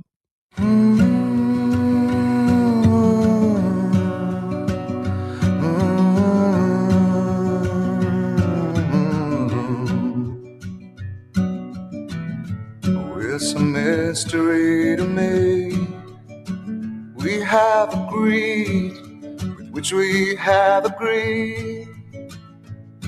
And you think you have to want more than you need. Until you have it all, you won't be free. Society, you're a crazy breed. I hope you're not lonely without me.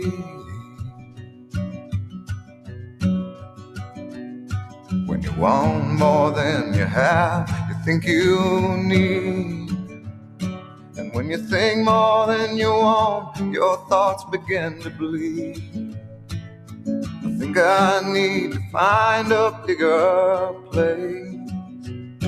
'Cause when you have more than you think, you need more space. Society, you're a crazy breed. I hope you're not lonely without me. Society, crazy indeed. I hope you're not lonely without me.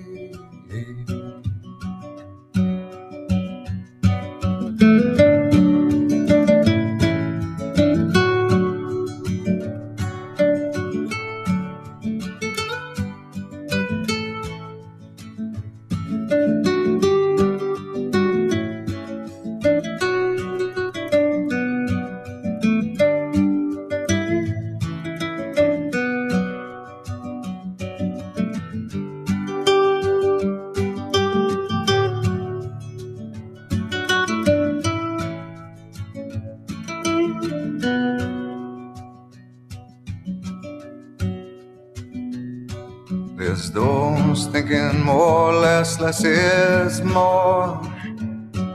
But if less is more, how you keeping score? It means for every point you make, your level drops.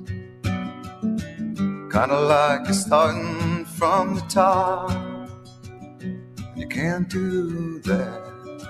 Society, you're a crazy breed. I hope you're not lonely without me. Society, crazy indeed. I hope you're not lonely without me. Society. Entzuleok Eribederren kantu hau Gartxotun Sain Letonaren azken aukera, kantu ederra iraganetik badatorrena, eta bide batez, laboratio honetan niri pelikula bat deskubritzeko aitzaki eman zidana, zego Juri Ezeiza eta Gartxotek, nola ez duzula ikusi Into the Wild, ez, eta urduan txe deskubritu, no? Zeu duzu Gartxotagoela obsesionatugu Eribederrekin edo Jesus, Odeiekin. Odei Barrosorekin. Uste dut Odei ezurra eragizkoago ikusten duela. Bai. Horrelaxe da. Entzuleo, goizeko 11:30 minutu puntuan bagoaz gure elkarrizketa akustikoa aurkeztera, Ines Osinaga apunteak hartzen dabilen bitartean. Ines, bukatu da denbora, hasi behar dugu.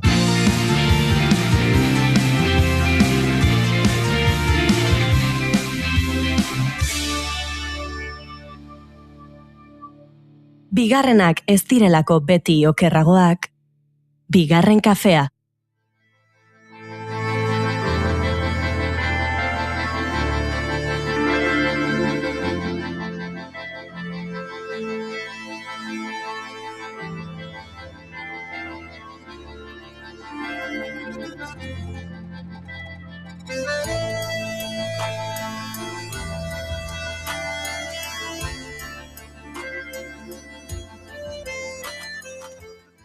Bakotxak bere zaurixak, eta denok gara alaba. Zaurixak, erredurak, orbainak, zimurrak, aldakak, orkatilak, bularrak, zintzurrak, orbainak, zimurrak, dantzaraztean dardar egiten du lurrak. Izan ere, dantzan hasi garaia, abil eta baldar.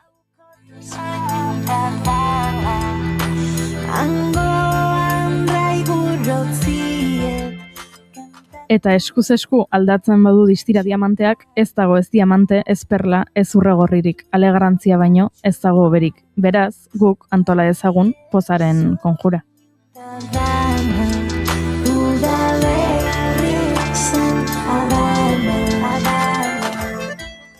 Baina ontzian entzuten dena ez da olatuen hotxa.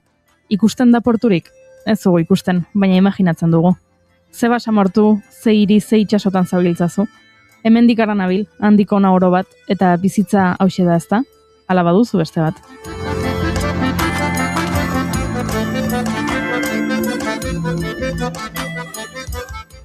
Ines Osinagak duen bizitza hauxe da, musikan barrenak ustutzea. Eta guk, ustutze horri, zuko aterako diogu gaur, elkarrizketa guztikoetan.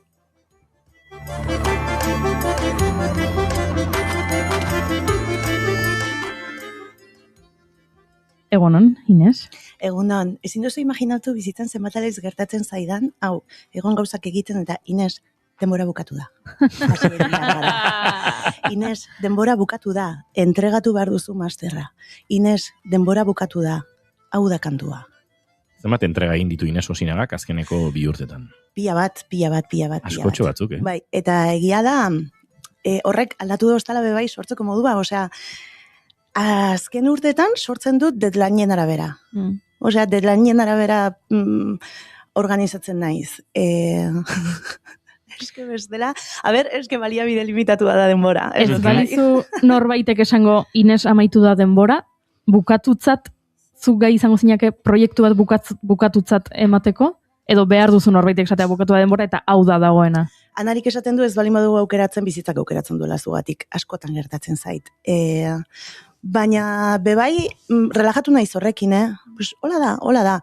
Badaude gero erabakiak argi dauzkadanak eta ikasi dudanak baita ere esaten eta esplizitatzen, baina batez ere sorkuntzan eta aukera asko dagoenean, eta aukera bat baino gehiago denean ona, ni naiz, eguneko menuan platera aukeratu behar duenak, eta lehen ansiedad ematen zidan, ulertzen duzu, pertsona hori naiz. Bai. Negoziatzen dituena, platera konpartituko ditugu, favorez, esken nahi du probatu hau eta hau eta hau eta hau. Eta denbora askoan hori aulgune bezala identifikatu dut, baina orain ikusten dizkiot indarguneak baita ere, deadlinea etzi baldin bada gai naiz egiteko zerbait. Ez egongo perfecto. Baina batez ere horrekin lidiatzen ikasi dut, ez? Baita nire perfekzionismoarekin, eta baita ere, txurro mediokreak entregatzearekin, ez da mundua amaitzen. Ez da mundu amaitzen, kendu dizu pixka bat alako, egoten da batzutan mito eraiki bat, ez, sorkuntza prozesuen horrelako autopertzepzio erromantiko edo romantizatu bat, eta pixkate baztertu arazi dizu hori deadlineen mugetan mugitzeak, edo jarraitzen duzu bizitzen prozesua erromantiko deadlinea hor dagoenean.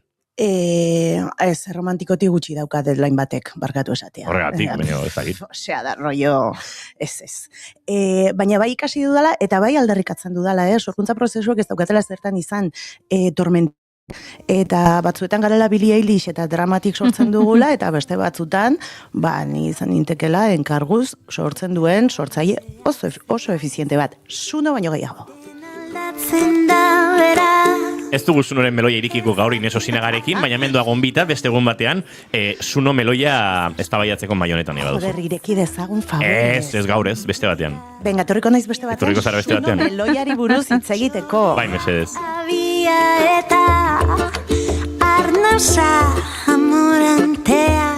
Tira, entzuten ari gara, hortxe udaberrixa banan, oraintxe dena aldatzen da, entzun dugu asko, Ines Osinagak duela urte batzuk kaleratu zuen lan hau, eta orduan ere Durangoko azokan egin genuen topo, denbora bat pasada, gauza asko ekarri dizkizu lan honek, disko honek.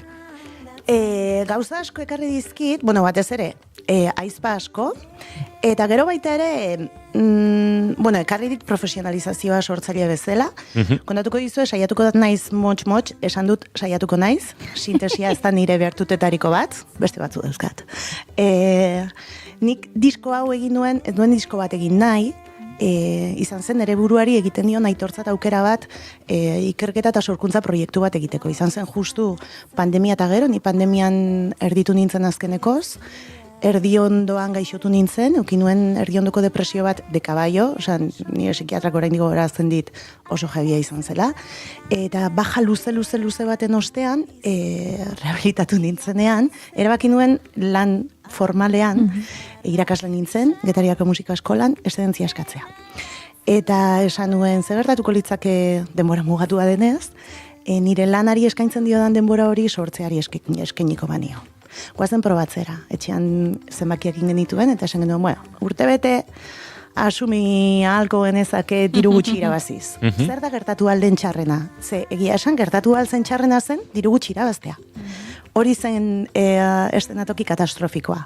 Eta asumitu algenuen, privilegio, eta gurasoen etxean lentejak falta ez zirenez, gauza asko, Diamanterik eta aurreri gabe. Hori da, baina aberats.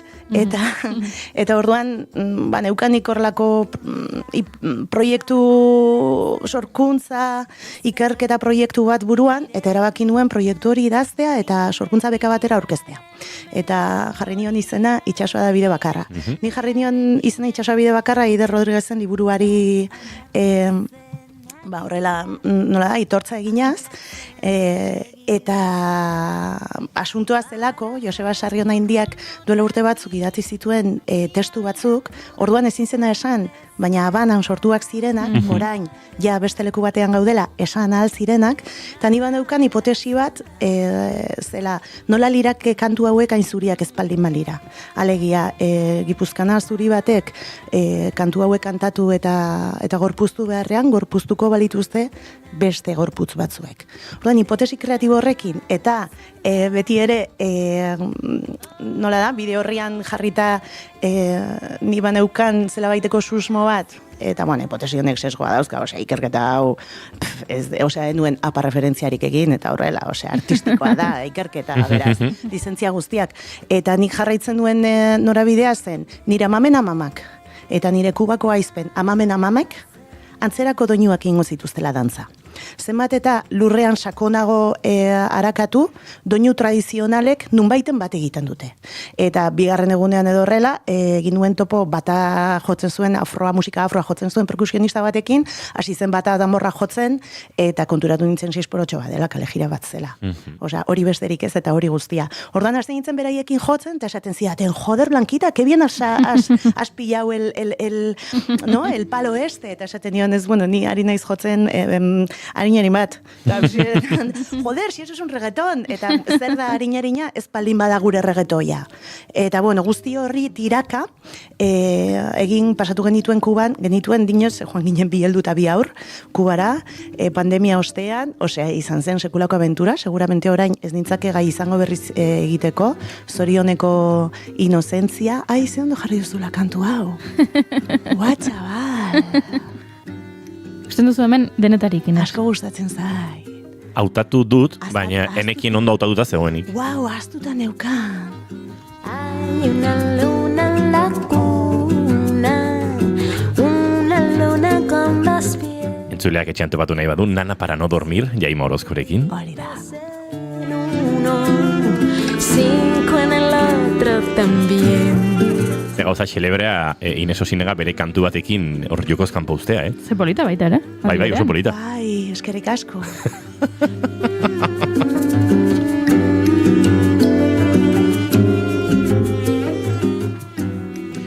Ari zinen ala ere, Kuban, pandemia ostean, bi heldu eta bi aur? Bueno, hori da, eta izan zen, klaro, hemen ere ikasi nuen baita ere sortzeko dirua behar dela, eta dirua lortzeko dosier asko idatzi behar direla, dakizu dosier gintza dela beste genero literario bat. Bueno, batzuk azken aldian lortzen dute diru publikoa eta diru laguntzak dosierrik idatzi gabe, baina bueno, hori beste meloi bat utziko dugun nahi duzuenean hitz egiteko ni buruz, ados? Bagara sortzaileak, zeintzuek diru publikoa behar dugun gure sorkuntza aurrera eramateko, batez ere gure sorkuntzak ez direnean merkatu kapitalistan errentagarriak, ze hemen dago meloiaren beste ertza. Beste meloi bat? Eta da nire sorkuntzak diru asko emango baldin balidate, ez nuke diru publikorik beharko, baina nola nire sorkuntzak ez diren errentagarriak ekonomikoki, eta hor dago gure kulturaren balioa. Horraitinik esaten du diru publikoa jasotzen dugunean subentziotan kulturgileok egiten dugula magia, eta bihurtzen dugula dirua baino balio gehiago daukan zerbaitetan. Baina, bueno, total, finantziazioa behar dela, eta dirua eskatu behar zaiola daukanari. Eta ikasi nuen dosierrak egiten, eta ikasi nuen trampeatzen baita ere, barkatu, hemen, trampeatu ez fakturak. Alegia, trampeatzea araua. Arauak beti dauzka iskinatxo batzuk. Orduan adibidez nik eskatu duen joan nintzen etxaparen gana eskatzera ikerketa egiteko diru laguntza bat, eta esan zidaten ikerketa egiteko ez zegoela diru laguntzarik, dagoela bira egiteko, ez? Atzerrian bira bat egiteko adibidez. Eta nik esan duen, baina ezin dut bira bat egin, ze oraindik ez dauzkat kantuak, ninoa ikertzera, eta pasatuko ditut bi hilean, bertako musikeriekin hartu emanean, tori guztia. Eta esan ziduten, bueno, 5 kontzertu espaldin badituz egiten, ezin dizugu eman, esan duen, bueno, egingo ditugu 5 kontzertu haiek. Komplikatua izan zen. Kuban gauzak komplikatuak dira batzuetan, katuen gauzak bezala.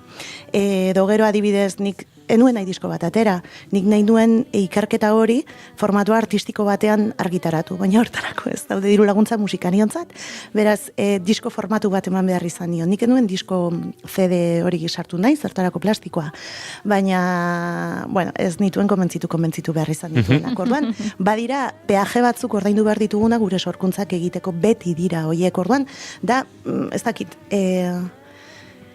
ni jarri behar izan ditut balantzan, zeintzu diren egin nahi ditudan gauzak, eta zeintzu diren egin nahi ditudan gauza horiek aurrera ateratzeko egiteko prest nagoen gauzak, nire marragorriak gurutzatu gabe. Hori da, gurutzatu gabe. Ordan, bueno, hori ikasi dut, Itxasoa da bide bakarra proiektuarekin ikasi dut baita ere produktora izan nintekela, izan zen, lehenbiziko lana, ez da nire diskoa, da nire aizpen diskoa nik ekoiztu dudana.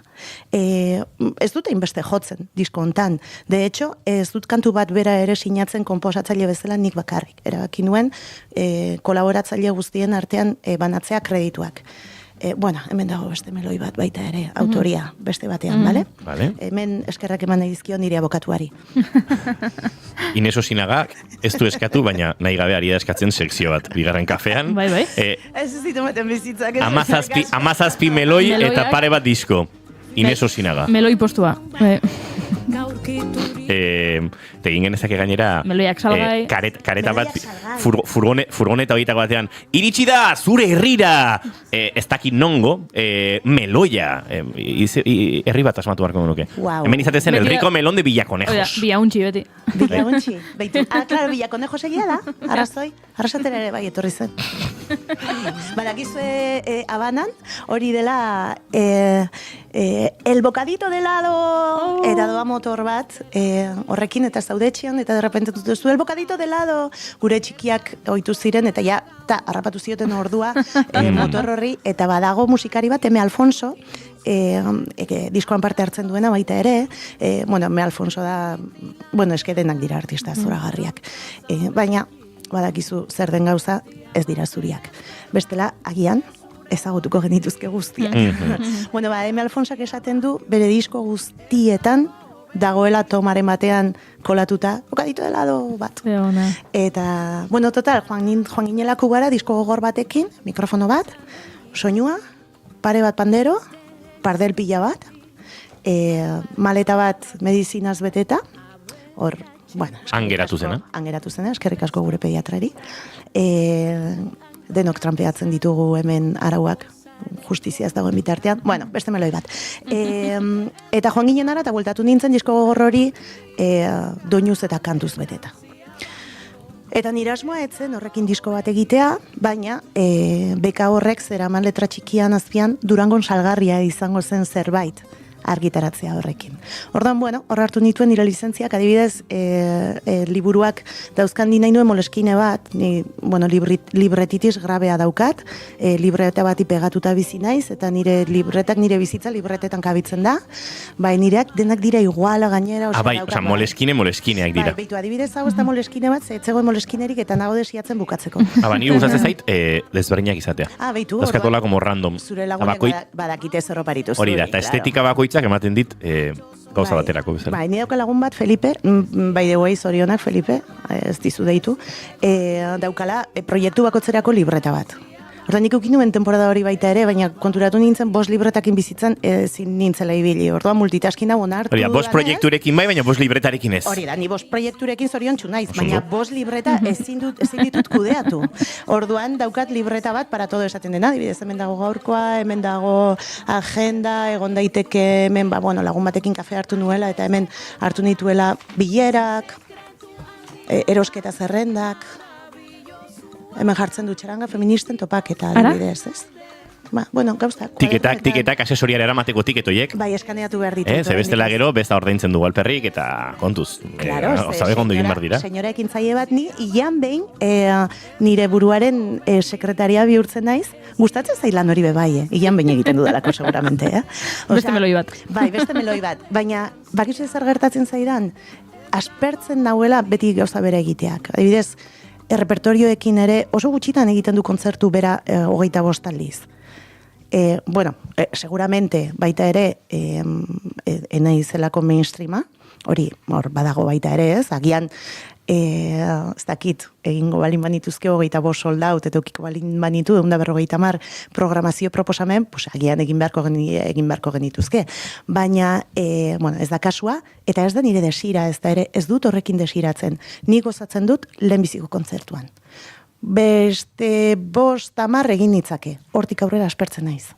Eta aspertzen ba naiz, ez dut horregon nahi. Ez dut aspertzen naizen tokian egon nahi. Hau ere, miremonoslo, egia da. Orduan, oso zoriontsu naiz tiparrara bat izan da. Musikari rara bat izan da, beti izan naiz tiparrara bat, osea nahi dut esan. Gaztetan nintzen enpoionegia maja izateko, majaegia enpoiona izateko. Gero heldutan, beti izan naiz boieraegia nere espazio normatiboetan, heteroegia nere espazio transfeministetan. Ez dakit. Feministegia ama izateko, amaegia feministe izateko, trikitilari musikari izateko. Musikariegia, trikitilari izateko, ulertu diazu perfectamente. Bai. Orduan, askotan sentitu dut norman eskabitu hori, asko estutu nau bizitzan, izugarri, eta azken urtetan, saiatzen naiz horri indargune bat. Indargune bezala ikusten bada nire superbotereetako bat. Bada nire superbotereetako bat gauza asko, oso desberdinak eta oso anitzak egin ahalitu dela, nahi ditu dala eta eta egiteko aukera daukadana. Beraz, tiparrara bat naiz, beraz nire lana da, musikari izatea, tiparrara bat izan da. Orduan, enaiz musikari normatiba bat, enaiz inondik inora industriak momentu hontan eskatzen duen musikari kanon hori, bueno, gero gainera emakumea naiz, eta senyora naiz, bigarren meloia, ez da berdina emakume musikari izatea gazte lerden eta argal garen bitartean, edo ezain gazte, ezain lerden eta batez be senyora garenean, asko estorbatzen dugu sisteman. Eske joaten naiz, por favor. Horrela da nire burua, Ena bil disimulatzen. Venga, lasai.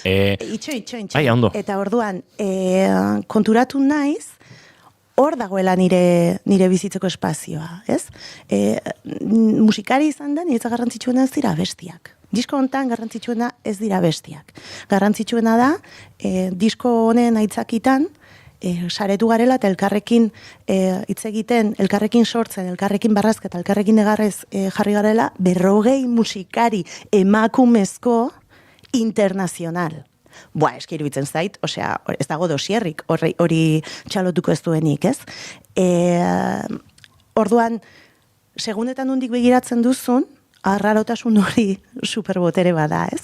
Nik errepertorio bat egiten dudanean, ze egiten ditut ad hoc errepertorioak, osea, da pixkat Inigo duela, ez dakit aste pare bat esan zenidan, zer beharko duzu, zein izango da zure seta, zer beharko duzu teknikoki, eta uste erantzun dizula, ez dakit segun. Esan zenidan, segun. Esan zenidan, bezperan nik bezperan jakiterekin nahikoa dut. Hori da. Atzo esan zidan, baina gaur aldatu du. Hori da. Dena aldatzen da. Dena aldatzen da. Inez, dena aldatzen da, baina guardiko 12 10 minutu falta dira. Guk negozio batzuk genituen hemen, bi abesti. Hori da. Ze ingo dugu. Nahi duzuen. Nahi zu kantu bat egin, Inezak guardiko 12 entzuleak gaur entzungo ez duen, baina beste momentu batean entzungo duen entrevista zati bat. Guazen kantu baten bila.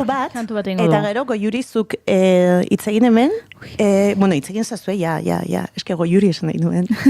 Zepo zazue hemen ikustea, ez da? Benetan. Kantatuko dizuet, uste dut, kantatuko dizuet dala Rimmel. Ados. Ez badu hemendik ukelerera bidean iritzi zaldatzen.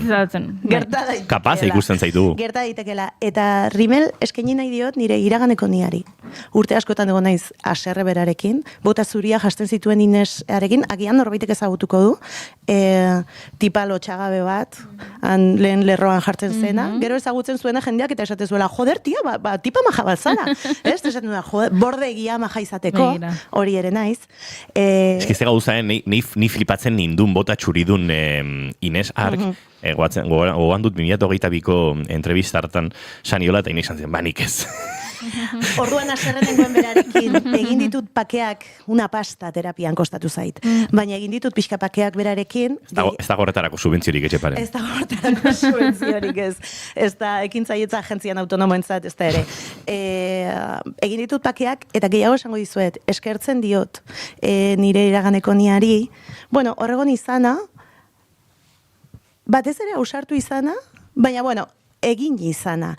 Eta azken finean, klaro, tipa horrek trikitixa jotzen zuen, baina izugarri gustatzen zitzaion Super Mario Bros. 3 era jolastea. Orduan, noa hitz egiten lehenengo pertsona, ze tipa hori ni naiz. Osea, disoziatuta bizi izan da izan arren urte askotan. Beraz, eskerrik asko Inez, zuzen euskan, 2 pasio bizitzan, trikitixa jotzea, eta Super Mario Bros. 3 era jolastea. Hori horrela izan da, denok ulertzen duzue, nola hasi nintzen teknoa egiten, ez da. Banoa. Inez Osinaga, gure zeta akustikora.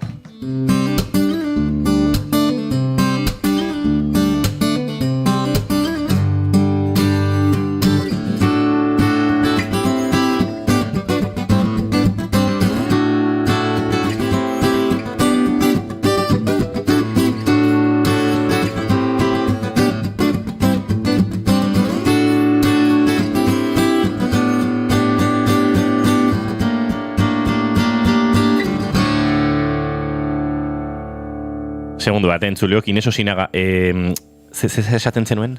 Esaten izuen, zuen programa hau bigarren kafea dela telebista egia irratia izateko, irrati egia telebista izateko. Zalantzari gabe. Baina gauza bekin bizitzen eta gauza bek maitatzen ikasi dugu, ezta? Inez Osinaga, Rimmel, nahi duzunean.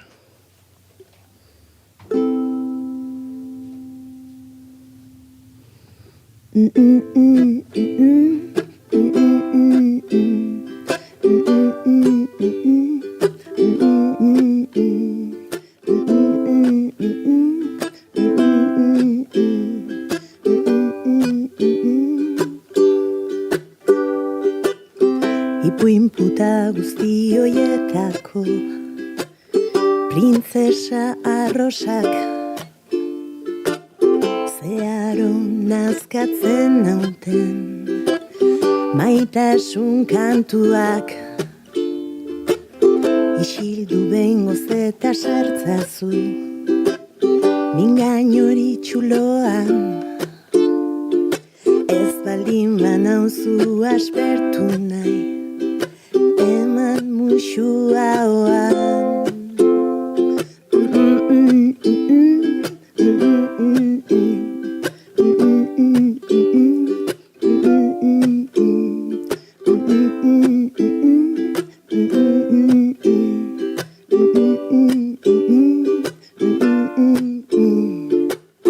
ardo beltzori edan dezagun zatoz ona goitik bera erantzina zazu tauazen oera txikito zaude lasai zer uste zenuen ba zuta zeroki maite mindu egingo nintzela zaude lasai ez zaite saiatu lertzen egun zeite lasai ez dut zugandik ezer nahi zaude lasai ez zaite saiatu lertzen egun zeite lasai ez dut zugandik ezer nahi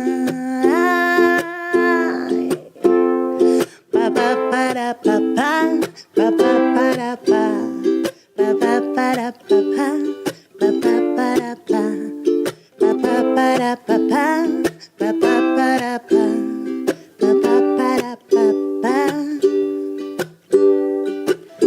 zupozik zaude euria ari badu ni pozik nago zupozik ez zaude nian zupozik zaude euria ari badu ni pozik nago euririk ez zaude lasai ez zaite saiatu lertzen egun zeite lasai ez duzu handik ezer nahi zaude lasai ez zaite saiatu lertzen egun zeite lasai ez duzu handik ezer nahi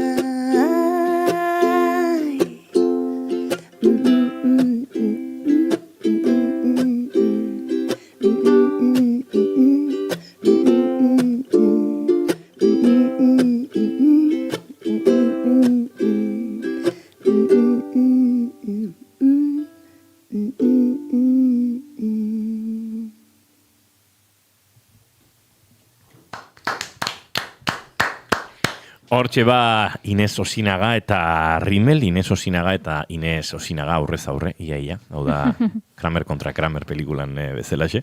Eta Ines Osinaga badator gure elkarrizketa setera, baina Guerriko Amabiako hortxe dauzkagu, beraz egingo du gauzatxo bat. Baina jarri mikroparean. Banago.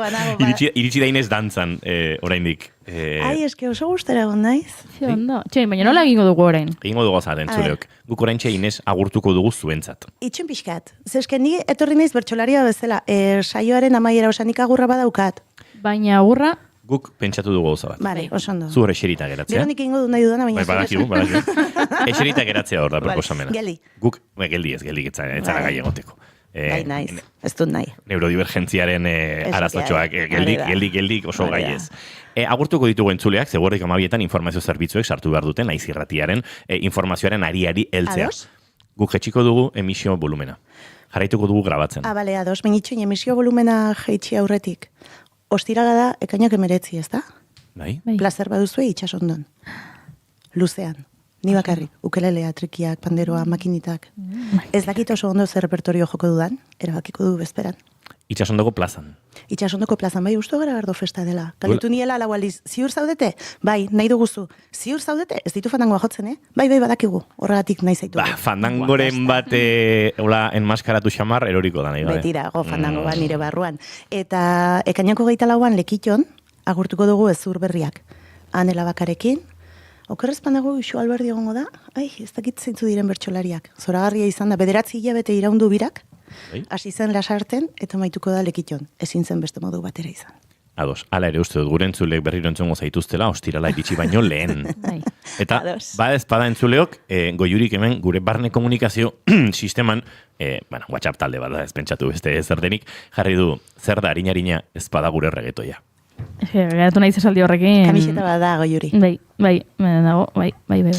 Entzuleok agurtu egin bartzaituztegula, baina gukin eso sinagarekin izketan jarraituko dugu eta bi arredo etzi elkarbanatuko dugu zuekin, berarekin minutu hauetan. Biziko duguna zego jurik sarraskia prestatu du, Inesek beste kantua prestatu du, badu saio bat agurtzeko beste eduki bat, hau horrela ezin dugu, sentitzen dugu. Entzuleok, bagoaz, fomoa sortu bat zaizue? Ostia, klaro, eske bideoa da. Baita ere. Eta ni hemen, bueno, igual da, ez da. Oso Ines, listo. Bai, oso ondo. Bueno, telebista saioegia irratsaio bat izateko. Es lo que hay. Entzuleok bagoaz, bihar arte goizeko 10:05 hementsi izango gara, Inesekin edo gabe, hori ikusiko dugu bitartean.